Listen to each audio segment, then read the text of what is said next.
What's up, Devin? What's up, brother? How you been? Not too bad. Yeah. Trying How's to the find, go ahead, I'm sorry. just trying to find, properties to buy. Yes, sir. I know the feeling. Kind of that's why I'm in the business world right now, because they're so much easier to find. Yeah, and James had actually mentioned something about that this morning to us that they were starting to pivot towards more buying businesses. So, like, James, our James who? posture. Mm. So, I am, yeah, I just started getting my feet wet on the real estate stuff and figuring out the underwriting and all that stuff. And it's just more trying to figure out where I can be of service to more people and what, my talents are to be able to unlock more of the doors of like what Jesse says, building the relationships and stuff.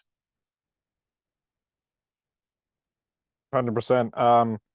So when you're talking about that, do you have like it sounds to me, hey Anna, I need time, okay, baby.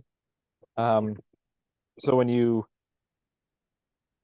say that, I hear that you're trying to find the next thing, right, or the next person. And that's my mentality because I've done it, right? I've done the thing where it's like, oh, let me follow this thing, let me follow this thing, let me do that, let me do what that person's doing because that person's doing the thing that's working, right? And Yeah. when you do that, as you know, right, it leads to not having a single focus. And that's what we were doing, right? Like I was doing wholesaling, then I did this, then I did that. Now and then I Yeah. went to multifamily and business buying. And now we're like, you know what, let's just do business buying. Let's focus on this for a while. Let's get an operating business, right? Like one of the things that I think, one of the things I think we all forget when we're getting into this is like, oh, I just have to do it and that's it, right? And I have to die trying. But the reality is what you need the cash flow so that your house can stand up, right? Yeah. You need to have a household that can earn money, right? And so whether that's a buying a business or it's taking your skills and creating like a master class or a course or whatever it is, you've got to be able to stand on your 2 feet before you go chasing all the other things. And I think that's where a lot of people forget, like we all want to do all the big things, guaranteed, Yeah. right? And we will, but we've got to make sure that our family can live on the things we're doing, right? And we have to, yeah, Marley, right? Handle your household OpEx first, right? Because yeah, maybe you have to be at your W-2 a little bit longer, but you find the time to put aside and do the other thing, right? And or you decide, okay, I'm done with this W-2, but here's the plan to get to that operating to replace that, right? Because it's not just like leave my W-2 whenever I want, it's replace my W-2, right? And that's Yeah. the key thing we have to remember. Um, so me saying all that, like, where are you in that process right now? So I've been, working with my mom on stuff. And part of it is, okay, she is under the gun because her and my sister literally they have no income coming in at all. Like they don't have anything. My little sister quit her trucking job because trucking was just, it's brutal on your health and body and everything else. And so she up Yep, and quit the trucking when we were in Vegas. got it. Okay. And so now they have zero income coming in. And my mom is, scattered trying to figure out, okay, where can we make money at?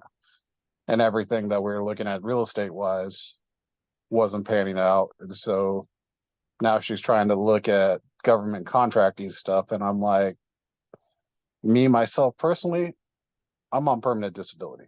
So I've got my bills handled every month. And I'm just trying to figure out how to turn around, scale this and build something like I was telling her earlier. I'm like, focus on one thing. And like, Caroline Kane says, follow one course until successful.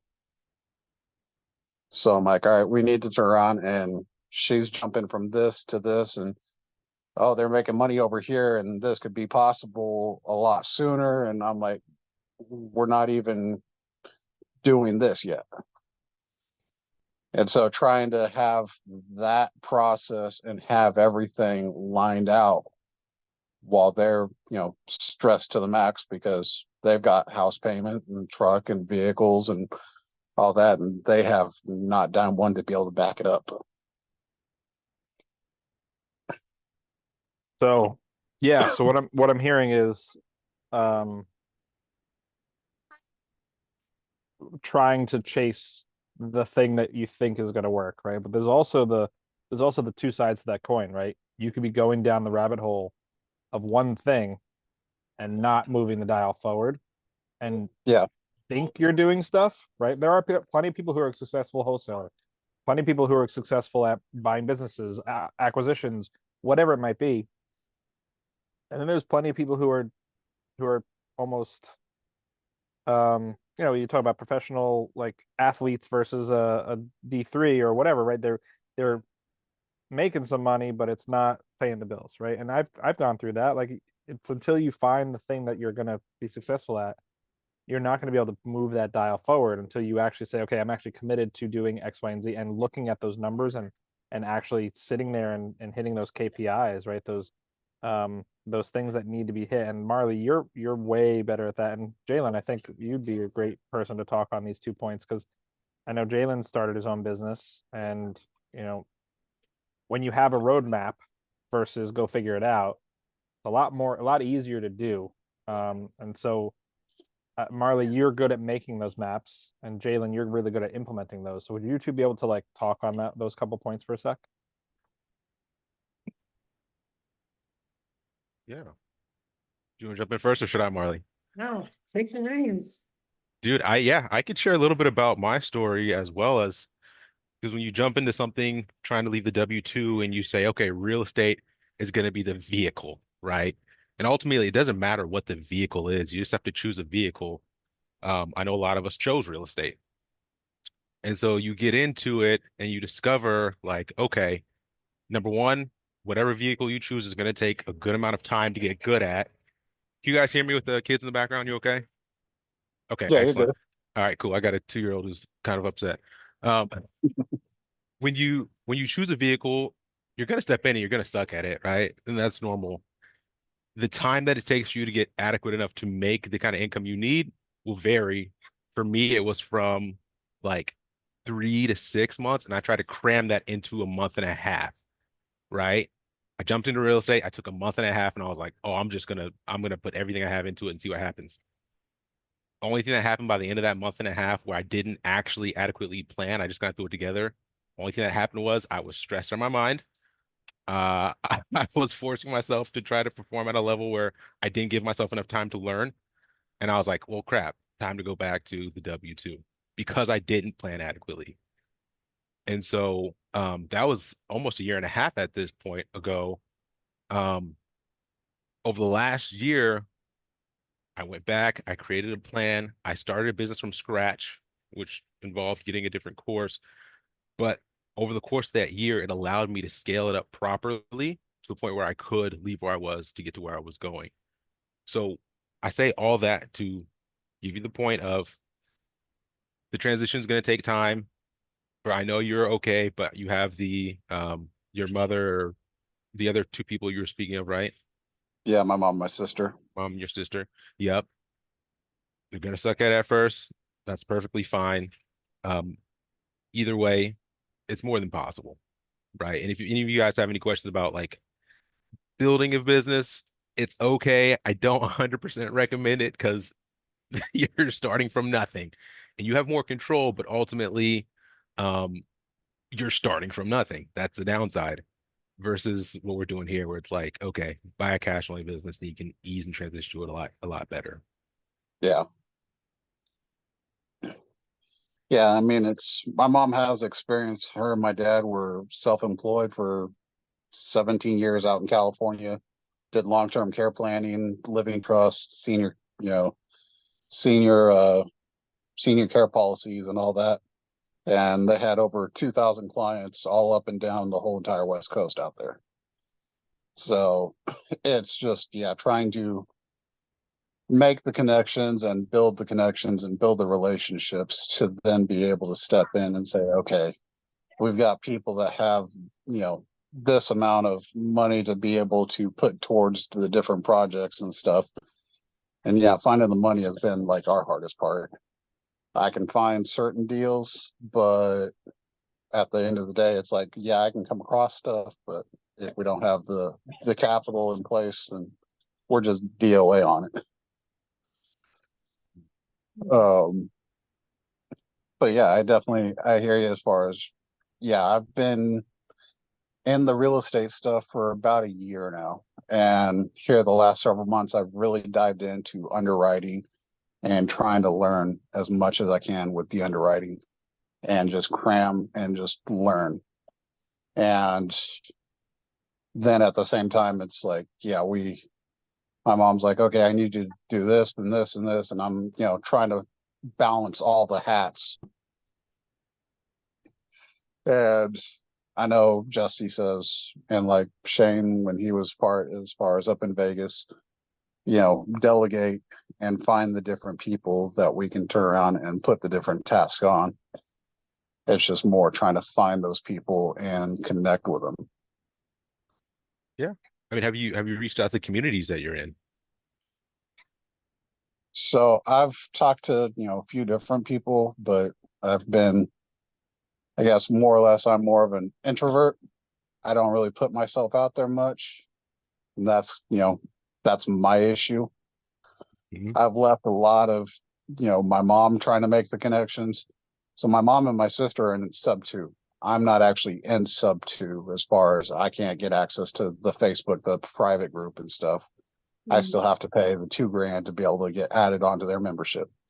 So, anybody who goes to, search my name, because I know a lot when people look at sub 2, as far as members and stuff, they'll go into the group and search to see whether or not you're actually in the group before they'll actually do business with you. Okay. But yeah, I need to be more as far as put myself out there more and start trying to establish my own path, I guess. Really quickly, and I know you said that you're an introvert and you said that's my problem. I just want to say being introverted is a superpower. I'm very introverted. And I have ran multi-million-dollar companies. So it just means that we think differently, we are more introspective, and those things are very powerful. Earlier you were discussing how I think you said your mother and your father ran an insurance company. They did long-term care, living trusts, care. and wills. Yeah, so I'm curious, have you guys thought about maybe applying that skill set to purchasing a business within that industry and them running it? So we were actually looking at going down the real estate path of trying to establish more doing active senior living. Okay. For seniors that can still, support themselves, Yeah. but being able to give them affordable housing. Got it. And try to, not go the full assisted living where you have to have the nurses and the permits and everything to operate.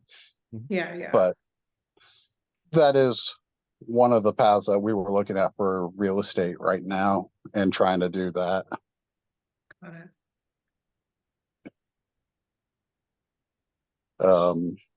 So Devin, tying into that,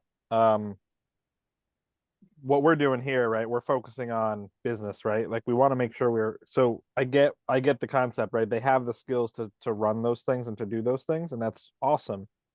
But Yeah. like I kind of mentioned before, like you've got to take care of the household first, right? So like what is the shortest step, right, to get cash flow?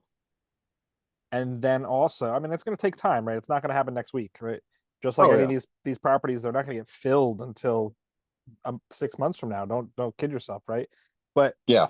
when you can go in and say, oh, this is something I've operated before, I know it's something that I can do. You know, I'm in your mom's shoes. I know it's something to do, I can do, and it's a cash flowing business already, and all I've got to do is bring some money to the table, figure out how to get money to the table, and that's an easier purchase because you're not starting from something from scratch, right? And you're not trying to Yeah. pitch. You're not trying to pitch like, hey, I'm going to do this thing that's never been done at this property before. It's like, hey, there's this business, it's Yeah. operating, and hey, I'm going to get an SBA loan, and they're going to give me 90% of the money. All I need is this much. And hey, seller, could you give me 5% more? You know, seller carry. Or finance, So yeah. now I only need 5% to buy this property or this business, right? Now, Yeah. the reason I say that is because when you look at the way people are doing things, right now, everyone that you're talking to is trying to build a business. You're doing a startup. Like, don't kid yourself. Everyone in this real estate world is starting a startup. It's just but we don't think about that, right? We don't realize that. We're like, oh, I'm just doing this thing. That's what everyone else is doing. No, those people are taking the money they've earned elsewhere and they're using it and they're leveraging it to get their first one, even if it's just the first one, right? Now Yeah. you can say, hey, look, I can do the burn method, or I can do whatever, or hey, look, I have experience. Now will you fund my deal? But because when you start from nothing and you're like, I don't have anything, and then you're chasing all these seller finance deals, it's it you're on a super uphill battle, right? And Marley said 90% of startups fail, and I would actually say it's higher than that because if you think about all these little businesses, it's probably 98% of startups really fail because they're not Yeah. really official, right? It's like all of these real estate companies, all these people who don't realize that they're in a startup. And the message I'm trying to get across, I think, is do something you're good at, get some money from it, and then invest that money into the next thing. Because now you're not taking money out of your pocket, you're taking money out of your business that you've just scaled to invest in the next thing. And hey, who knows? Maybe you scale it to 5x and then you sell the thing. And now you've got a 5x multiple on top of that. And now you can go ahead and buy 12 properties, right? Like if that's really the direction you want to go. But the way we look at it is you make your money in business and you invest it and you get your assets in real estate, right? So those are the two pieces of the coin that no one's really teaching in the communities that you're talking about. Because it's not beneficial to those communities. Those communities are beneficial in different ways for what they're creating, right? They want lots of things happening and lots of deal flow.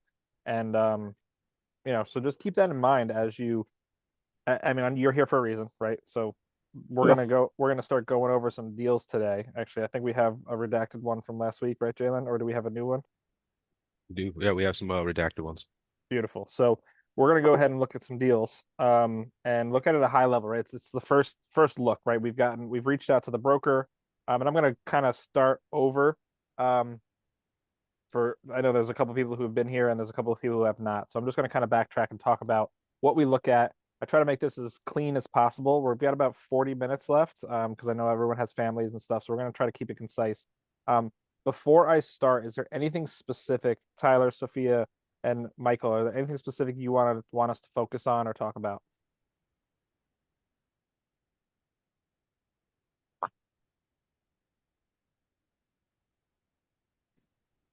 Hey guys, I think for me, I guess the biggest thing is just identifying red flags, like things to be on the lookout when we're identifying properties. Beautiful. We can definitely talk about that. So, and we're not talking about properties here. We're talking about businesses. Okay, Michael. So just Yes, I got it. Yeah. Okay, cool. Yeah, I get those words confused sometimes too because I'm in Yeah. that mode. No, right? no, yeah, because businesses, I mean, sometimes those are a lot. Because like for me, I think last week I told you like I was looking like on Crexy and just different other places, and like they look good, but I just don't know like what do I need to be looking out for, because a lot of times you can get lost in like, ooh, it's saying it's cash flowing this much, and then you just get oblivious to like everything else. So that's what I mean by red flags, is like, what do I need to be looking out for when when you see the cash flow, but you want to, kind of bring yourself back down and be like, okay, I need to really be focusing on, these are what I need to focus on to make sure that this is a deal worth investing my time to explore further. 100%. And so what we'll do is we'll break this down. And I'm going to ask Marley to do this in terms of like the 4 things we're going to be looking for, Marley, in the initial look. And then obviously it's going to change when we get the sim, we get the tax returns and all this other stuff. Obviously we're going to be looking deeper, but there's an initial like stage. And we also have a form that Jaylen has made to help us do that, right? It's 4 things, I believe, Marley, that you look at. Can you go over those 4 things? Or maybe it's 3.5. I don't know. Maybe it's 12. Yeah, I it's don't know. really Depends it's on the deal. 3 and then a next step. So when you're looking at the advertisements for the job or for the business that's being sold, of course you're going to be looking at the asking price. You're going to be looking at the revenue for the business, and then you're going to be looking at the cash flow. Right off the bat, you just want to assess whether those numbers make sense in relation to one another. If the revenue is, let's say, I don't know, 1 million, and the cash flow is 100,000, but their asking price is 2.5 million, I can tell you without looking much further, that's not a business that you're going to want to look into. The multiple doesn't make sense on the cash flow. Once you have those 3 numbers, do a quick Google search on what the industry standards are for cash flow multiples for that industry. As a like rough baseline for small businesses, you're looking at 2 to 5x on the cash flow for the multiple. So if that means if they are making $100,000 in cash flow, hi Anna, then it's gonna be if it's a multiple of 2, then that's a $200,000 asking price. If it's a multiple of 5, it's a $500,000 asking price. So yeah, just get a rough sense if those numbers make sense to you. You also should have already created like your buy box as to how much cash flow you need to run your family or your household OpEx, right? Mine, Shane, and Jaylen's, before we even look at a business, we make sure that it cash flows at least $500,000 a year. That's for us. For an individual, 120,000 might be enough, 10,000 a month, that might be good. So just get a good sense of those 3 numbers. If on the surface it sounds good, you reach out to the broker, you ask for the SIM. They'll normally have you sign an NDA. You take the SIM and you compare the financials that are provided in that SIM against what was on the advertisement. I think Shane had this issue when he was first looking for businesses where people were saying, oh, the EBITDA is X, Y, and Z, but it was actually the revenue for the business. So it sounded like it was cash flowing like crazy, but in reality, that was the top line revenue. So that provides you like a double click, if you will, between the SIM and the primary numbers on the advertisement. If all of that checks out, then you want to have a deeper conversation with the broker. You want to get your last 3 years for tax statements and P&Ls and balance sheets. That's where the deeper financial analysis really happens. But so now I have my kiddos coming into the room too. So there's no like perfect science. Hold on, Ray. There's no perfect science as to like what exactly to look out for. It kind of just takes you doing some reps. Hold on, give me 1 second, okay? Yes. As you do the reps, things stick out much easier. Those red flags go up a lot faster. But for a cursory glance, those are the three data points you want to look at. Thank you so much. Yeah, no problem. And I know you have information covered, sorry, this just popped in my head. What would be a red flag, like if you saw like their revenue and like their income, like in the example you said, so if they say that their revenue is 1 million and then they're saying that their cash flow is 500,000, would you just kind of automatic? That's But you wouldn't think that's a red flag, like half of their income is no. No, not at all. It really depends on what the industry is. Some folks SDE is 50%. They're 50% on their profitability, which is just really fantastic. Now I would of course want to know more about how they're calculating the cash flow. So 500,000 on 100 on a million revenue, I want to know more. But I'm going to start scrutinizing exactly what they're including that 500,000. Are they including an add back of the owner's salary of 200,000 of that? But I'm going to have to go and hire somebody to start working in the business for that much money anyways. Then it's really not 500,000.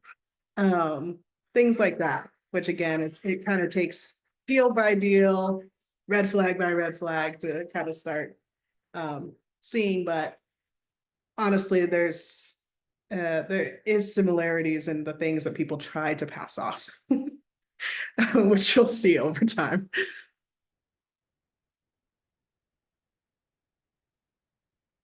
No problem. No problem. Can read lips. Sorry, I thought I hit unmute. Yeah, thank you. You're good. You're good. Awesome. So I think we should dive into it, right? So let's look at a deal. I know Jaylen, you've got some deals lined up. I don't know if you want to pull it live or send it to one of us, and we'll take a peek. Is this a deal that someone sent us, or is this a deal that we've been looking at ourselves? Just give us a little bit of a lowdown. Of course, man. This one I was actually super interested in because it was a landscaping company. And so when I got the sim, it's not a traditional sim, if you would. It's more so just like profit and loss statements, and then like statements of like purchase price of equipment and stuff like that. This one has like a lot of good elements that not every business is going to have. So I figured this would be a really good lesson. Plus, I mean, it's landscaping, guys. Home services go hard. If you guys aren't aware, it's one of those things where if you're sleeping on it, don't anymore. I don't know anything about landscaping, but it doesn't mean I can't run a landscaping business. For those who don't know, I own a cleaning business. I don't really know anything about cleaning either. You just you own the business. You don't have to be a master at it. So, yeah, go ahead. I said, love it. Yeah, man. Yeah. All right. So, how do you want to do this, Marley? Should I pull it up or? Yeah. So this is, I haven't seen this deal at all. So it's going to be completely unfiltered. I love it. I love it. Okay. And part of this also, Jaylen, did you put this through your filter, your worksheet already? I took a look at it myself, so I didn't need to. Okay. I mean, it would be cool to start with that, right? Like at the high level, like, obviously we're not going to go to biz by sell because it's redacted, but when we pull this up, can we go ahead and do that in the Google Docs and show that live and just show people the step-by-step? I know you've got a Loom out there, but give people an opportunity to follow along and do it with us, and input the basic data into that Google Doc that you created, or that spreadsheet that you created. I think that'd be really nice for everyone to see it visually as well while we're doing this. Give me a second here. Give me a second here. So I'm going to open this up and then open that up, and then I have share. You have share, yep. Awesome sauce. All right, share. Okay, so everybody sees this right here. It says DealCraft Deal Submission Calculator. Yep. Could you zoom in though? Yes, I can. I believe so. All right, is that better? Yeah, go one more or two more, if you could. No. It's about as close as I can get. Cool. Sounds good. All right, you guys. So this is the deal breakdown form. All the yellow is where we're going to be putting things into. So we really only have to enter 9 pieces of information to get an idea if it's a good deal or not. So this is legitimately like a 5-minute hack. So if you have this open while you're looking for deals, you could fly through that and figure out what's going to be profitable and what's not, at least from the 3,000 foot up view. This is a sniff test. There you go. Yep. And is this done pre-sim or post-sim? It's very likely that this is going to be post sim because it's asking for past years of revenue. Most advertisements are only going to give you the last year. Maybe they'll give you the trailing 12 as well. Mhm. But Yep, 100%. Yeah, Cool. because all you guys are gonna get from looking online, whether it's like Biz Buy Sell or LoopNet or whatever you're using, you're mostly just gonna get the asking price, the listed revenue, which is like the gross, right? Not deducting anything, and then what they're calling the net profit or the SDE or EBITDA or whatever they're gonna Or call cash it. flow or whatever. Yeah, that day. one Yeah. of the words. They're Yeah. gonna call it something. Yeah. So let me zoom in on this one too. So this is like a snapshot of looking at just at the website itself, right? This is most likely what you're going to see. Gross revenue, which is just like total amount that the business has brought in.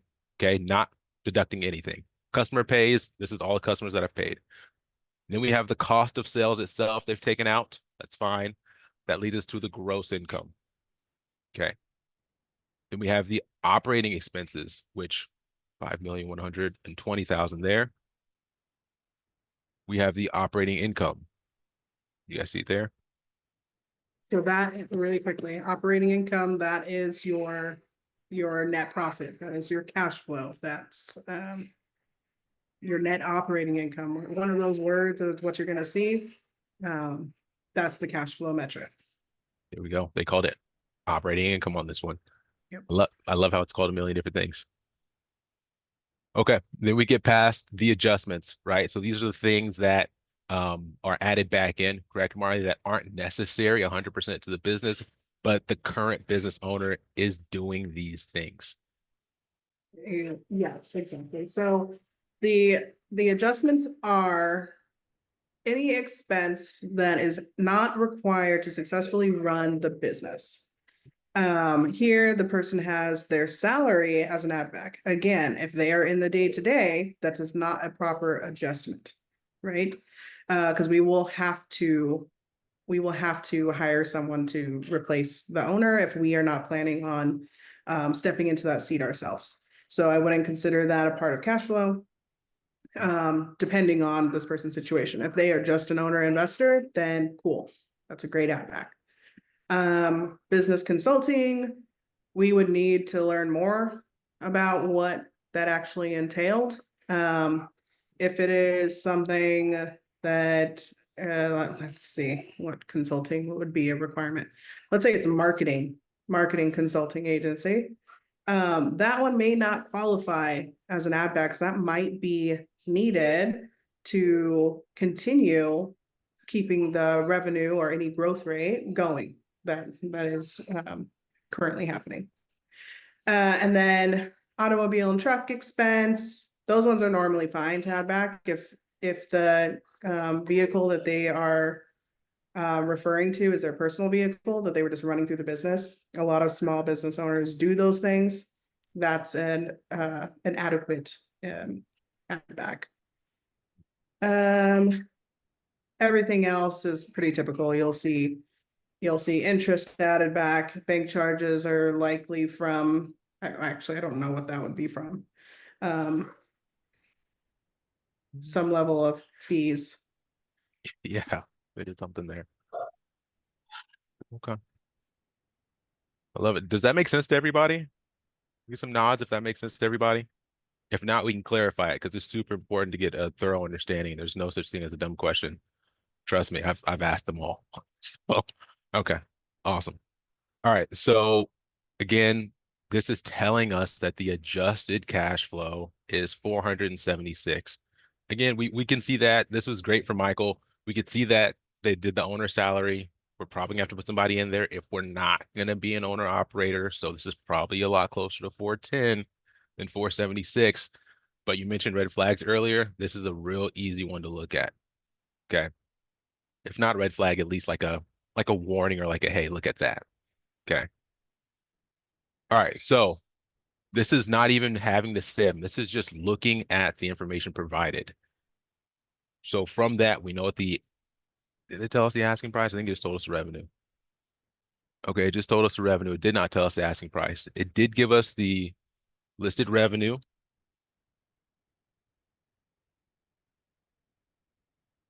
6,500,000.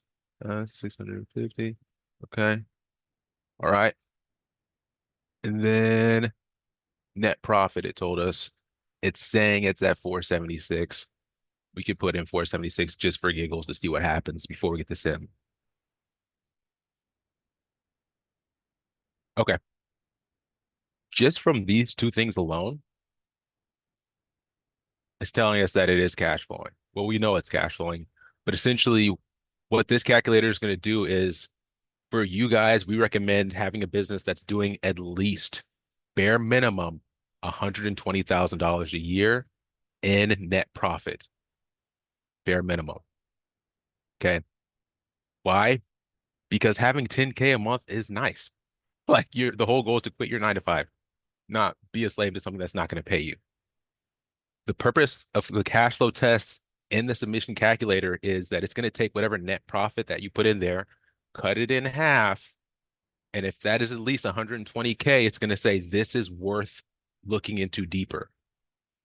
Why? Because a situation that we just had where we don't know if the owner is going to be gone and we got to hire somebody else. If you put it in here and it's cash flowing 120K and we didn't add that detail that we got to pay the owner again, now you're only cash flowing 60K. That's why we cut the net profit in half to make sure that this passes the sniff test. Does that make sense to everybody? Sweet. Okay. So a few more things we got to fill in for the calculator. We're going to put in the net profit and the revenue. We do need the CIM for these two things. So let's take a look at what we got here. We got balance sheets and we got profit and loss statements. Which one do you guys want to look at first? P&Ls are probably P&L, more yeah. useful. Yeah. P&Ls. Let's take a look at P&Ls. So we got all the way back to 2020, 2021, 2022. They did a comparison between 2022 and 2023. So this is a quick look back at the last 2 years, and we can look at the most recent year as well. So let's take a look at what's going on 2022 and 2023. I'll zoom in here. So January to December of 22, January to December of 23. Total income. We're looking at 2 million in 2023 and 1.8 in 2022. Okay. As we come down here, and anybody who wants to hop in, let me know if you want to dig into something a little deeper.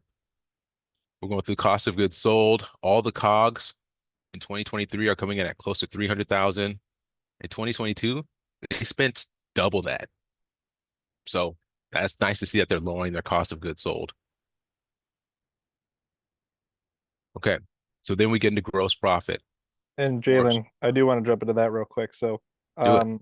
so you've got for 2020, so it didn't double. It went up. It went down by about 100, right? So if we look at it and compare the two, it's like where did that go, right? So materials and supplies. So that must mean that COVID times, right, brought those material prices pretty steep. I don't know what materials they really had. It's probably fuel and whatever else. But that dropped significantly right there, right? Materials and supplies dropped a lot. And then they've got materials slash landscaping. So I don't know what's what. So COGS versus materials landscaping. I'm not sure what the differences are. But you see that they both dropped. So, but then their labor went up and they hired more subcontractors. So they're probably taking more of a model that you have, Jaylen, and get quotes out and they're going ahead and they're saying, all right, this is the job I need done. Come out and do this, the beautifying of the garden or whatever, or putting the mulch out or whatever it is, and saying this is your job and not ours anymore. So it went down by 100K, which is awesome. But it also, you can see the shift in things. So that's really good to see that data side by side. Dude, I love that. And what you just said was brilliant because it shows right here even more. Materials and supplies went down almost 140K. Naturally, if you hire more subcontractors, you're not paying for all the materials and supplies, which is, Exactly. yep. So I love that you just saw and pointed out. Beautiful. Okay. So coming down a little bit more, now we're getting into labor. As subcontractors went up, of course, the price of labor goes up, right? See what else we got here. Yeah, it all correlates. Payroll taxes are lower than it was in the previous year, from almost 40 down to 10 due to lack of employees. So that sums up that portion nicely. We get into the gross profit. They profited 1.4 in 2023 and almost 900 in 2022. Okay. Coming down a little bit more, we see the trucks. This correlates 100% with the lack of employees, which we're assuming we'd have to get, but it makes 100% sense. Spending a lot less on vehicles, 2022 to 2023.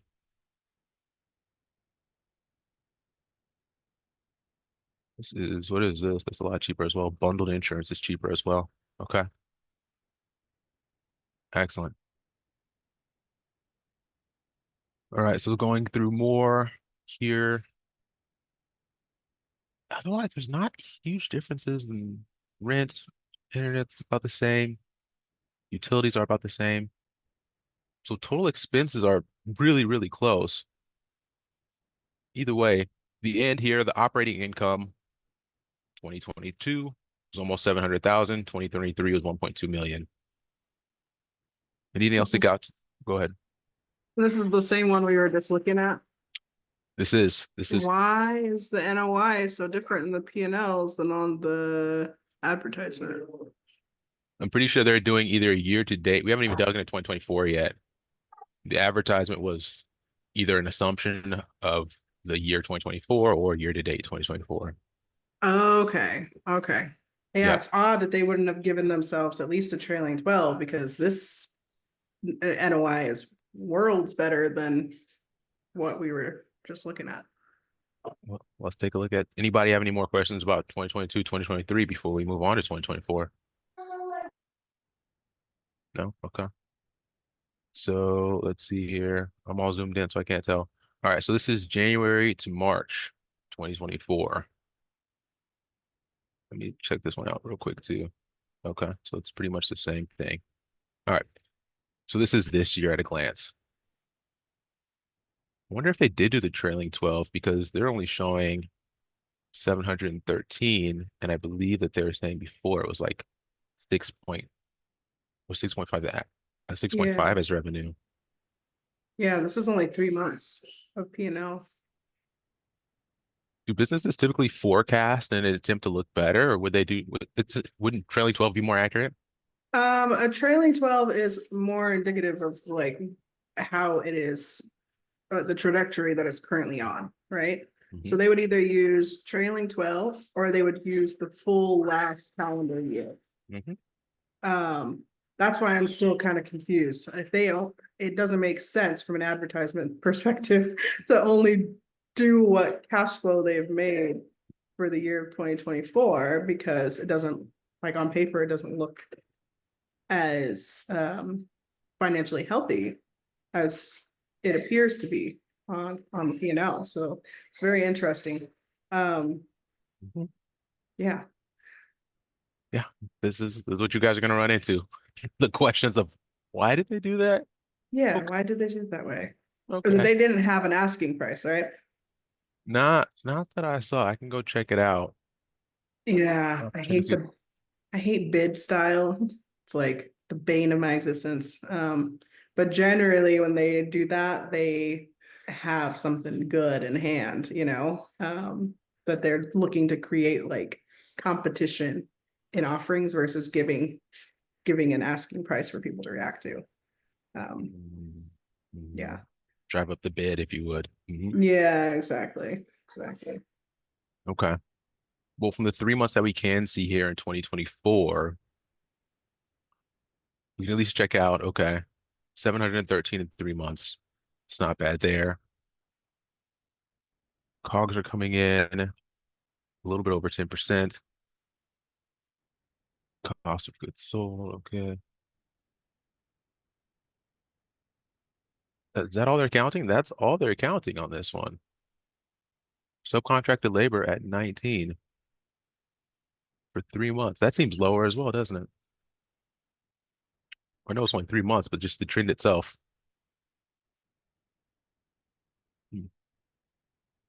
Okay.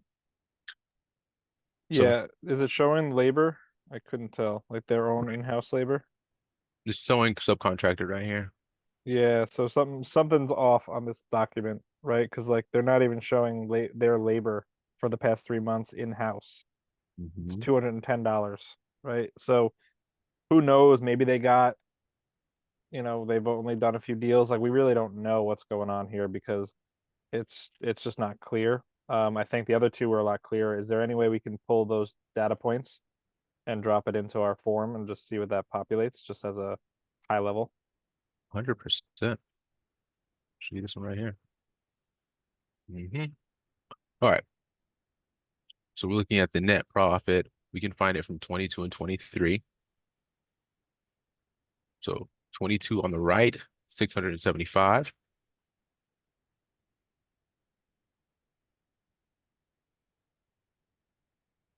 Okay.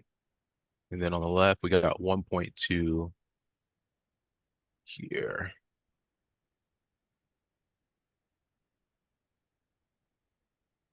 Okay. Revenue is going to be at the very top, guys. We had 2 million in 2023 and then 1.8 in 2022.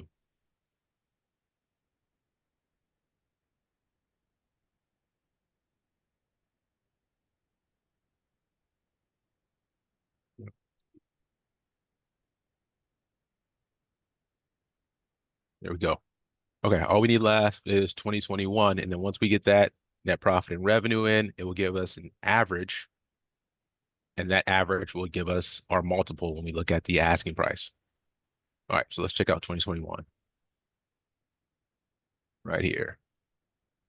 All right, 2021. So there has been growth. They went from 1 million to 1.8 in 22 to 2 million in 23. Okay, so that's nice. Let's check out this contracted labor. Yeah, they were still using subcontractors to a degree as well. Of course, they're using more labor, so that's good to know. So we started at 1 million here.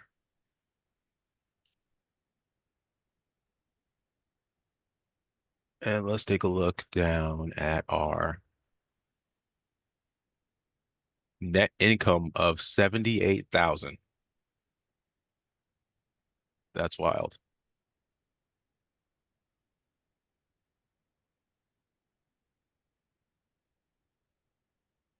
That's so okay. That brought down the average quite a bit. Let me grab the asking price real quick. Any thoughts over what was going on here in 2021? When was the business established? It might just be that it took a while to ramp up. To go off. Yeah. Let me see. Let me find a little bit more information. Also COVID, I don't know how well or not well landscaping did in that time period. That's really true. Let me see. So the asking price is 3.2. Let's see here. Founded in 1996. So it's been going for, yeah, it's been going for a while. Interesting. Yeah. Interesting. And they did give an asking price? From what I see, Okay, what was the asking price for it? I'm seeing the asking price at 3.2. Million? Mm-hmm. Yeah, okay. You know what, that I might have selected the wrong. Let me put this one in the chat. The wrong ad to show. I know, I think I did select the wrong ad. I was like, why did it say So 6.5? these numbers aren't agreeing with one another. It's a little bit off. Just a little bit, you know. Give me a second here. We go to chat, a little snip tool here. Okay, and send. So it's in the chat here for you all to see.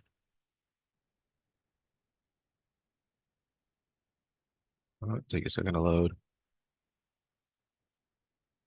Yeah, okay, this makes a lot more sense. Because I was Okay. expecting to see a like a 2 to 3 multiple on cash flow, and that's just Well, there's a good example of a red flag right there. Okay. yeah, yeah. This wasn't making sense. Okay. Gross revenue 2023, 2 million. There you Okay, go. okay. Yeah, that looks much Mhm. better.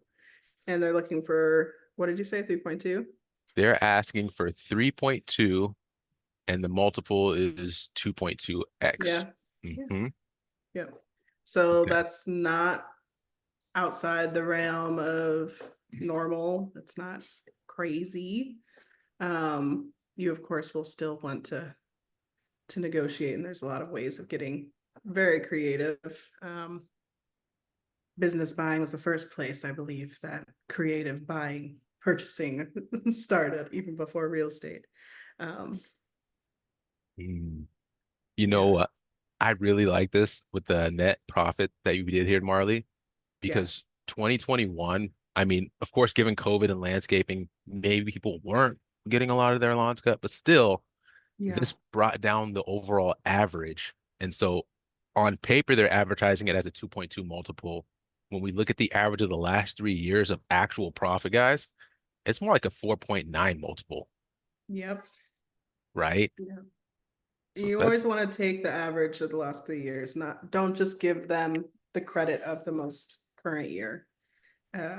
Now, when it comes time to actually negotiate, they may ask for 2021 to be removed from the calculation, and maybe you use 2020 or 2019 for that 3 year average. And in this situation, I think that would be fair, because that's a wild gap.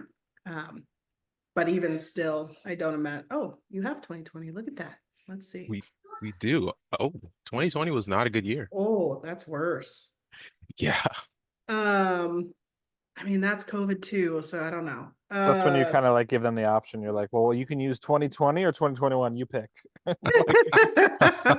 Very true, very Right. true. But also we're in September right now, right? So we're 9 months into 2024. 124. So I think it would be fair for them to say, hey, let's use this and then extrapolate that out over 12 months, right? And like, you know, add another quarter to it and it'll be pretty solid, right? But also a lot of businesses will do a lot more cash flow on the year they're trying to sell, and they'll I wouldn't say cook the numbers or whatever, but they're gonna do a lot more work They'll that work last harder. they'll work harder that last year to get the numbers up, which is what that trend has shown, right? It's like they were negative, they moved up, they moved up, they moved up, and they've done a good job at consistently bringing the numbers up, which is really nice. The revenue is pretty much the same 2022, 2023. So you notice that like they saw, oh, okay, whether or not the price of materials was high or not, but they decided to change what kind of deals they were doing. So instead of doing very material intensive deals, now they're just mowing lawns, right? And that's all they're doing. They've got fuel instead of having to build something, let's say, or have to put something in place, right? They might have been trucking in materials to build up a mound or whatever it might have been.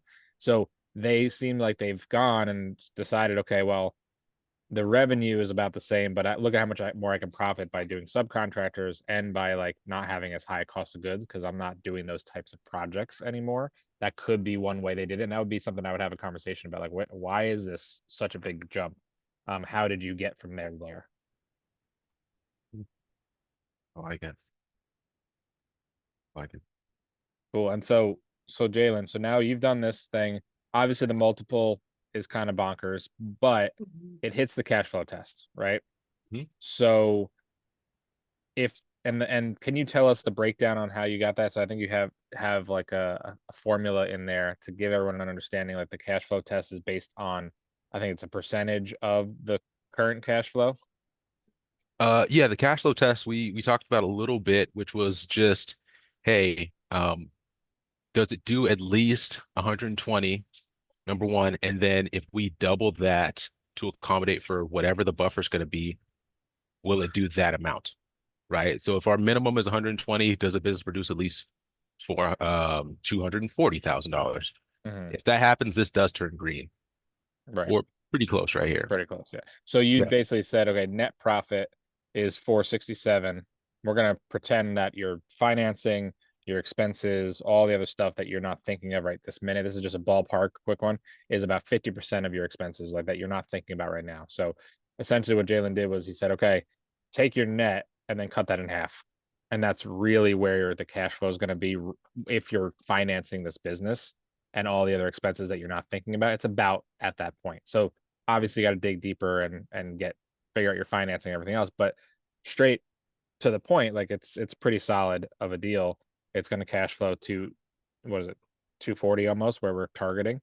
And that gives you as an owner investor the opportunity to step away and have people in place and still spend that extra gap of, from the 240 back down to the 120, right? Because our target is really 120K to pay the owner so that they can run the business and not, like, they can operate the business and not run the business, right?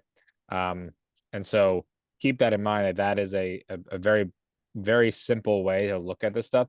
And all the things we talked about, right? All the pieces that Jaylen and Marley talked about, they're important pieces of the puzzle, right? Because Marley even said, like, that 60K that was in that first one, the adjustment that we saw, depending on what's going on, that may or may not be relevant, right? So you really have to, this is just to really quick, what are the numbers they gave me? If the numbers they gave me don't work, I'm not going to look into this further. Like, if you were looking at these deals and you just took the net and the revenue from everything and the asking price and stuff, and you just dropped it in without doing the assessment we just did, that's going to give you a good idea of whether or not you should continue. If it's close enough, like let's say it's off by 60K and you want to go back and look, oh, okay, that's 60K right there that we're talking about.